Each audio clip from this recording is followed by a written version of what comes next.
வணக்கம். கோபத்தால் எரிந்தவன் காதலால் உடைந்தான்.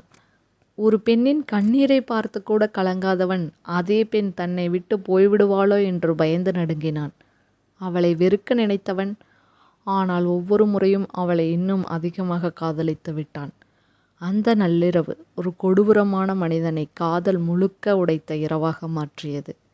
முழு நகரமும் அமைதியில் மூழ்கியிருந்தது. நள்ளிரவு மணி 2 மணி கடந்துவிட்டிருந்தது. அந்த பெரிய அறைக்குள் அகிலா தனியாக அமர்ந்திருந்தாள். கண்ணீரால் வீங்கிய கண்கள், சோர்ந்து போன முகம், இதயம் முழுக்க பயம். பல நாட்களாக அவள் அந்த அறைக்குள்ளே அடைத்து வைக்கப்பட்டிருந்தாள்.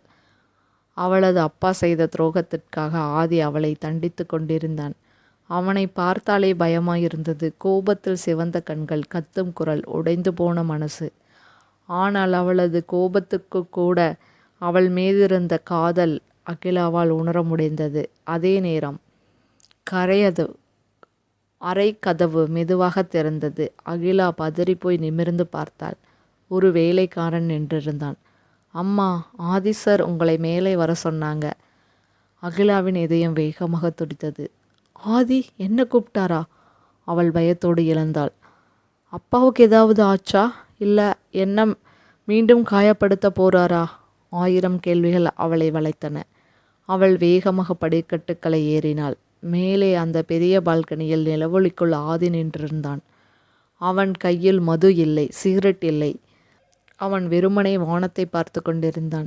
அகிலா மெதுவாக அறைக்குள் சென்றாள். அவள் காலடி சத்தம் கேட்டதும் ஆதி மெதுவாக திரும்பினான். அவனை பார்த்த நொடி அகிலா அப்படியே உறைந்து போனாள். இது அவள் பார்த்த ஆதி இல்லை. கோபத்தால் எரிந்த மனிதன் இன்று காதலால் உடைக்கப்பட்ட மனிதனாக நின்றான். அவன் கண்களில் முதன் முறையாக அமைதி இருந்தது. ஆனால் அந்த அமைதிக்குள் ஒரு பயங்கரமான வலி மறைந்திருந்தது. ஆதி என்று அவள் மெதுவாக அழைத்தாள். ஆதி அவளை பார்த்தபடி சிரிக்க முயன்றான். ஆனால் அவனால் முடியவில்லை. என்னை மன்னிச்சிடு அகிலா. அந்த வார்த்தை அகிலாவின் இதயத்தை உடைத்தது. ஆதி, ஏன் இப்படி பேசுறீங்க? அவன் மெதுவாக அவள் அருகே வந்தான். உன்னை ரொம்ப கஷ்டப்படுத்திட்டேனல்ல? அகிலா உடனே தலையை அசைத்தாள். நீங்கள் கோபத்தில் இருக்கீங்க, ஆனால் என்னை வெறுக்கலை. ஆதி கண்களை மூடிக்கொண்டான். அதுதான் பிரச்சனையடி. என்னால் உன்னை வெறுக்க முடியலை. அகிலா மூச்சு நின்றது. அவன் திடீர்னு அவன் கைகளை பிடித்தான்.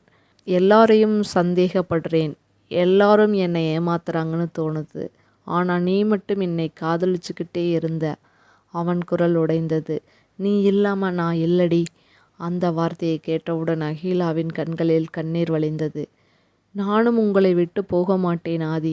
அந்த நொடி ஆதி திடீர்னு அவள் கைகளை தன் அருகே இழுத்தான். அகிலா அவன் மார்பில் மோதி நின்றாள். அவனது இதயம் வேகமாக துடித்தது.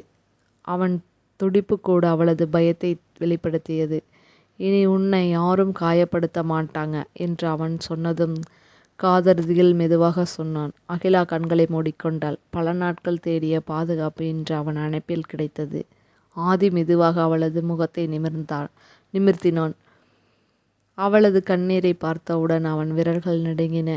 இந்த கண்ணீருக்கு காரணம் நான் தானே. அகிலா மெதுவாக சிரித்தாள்.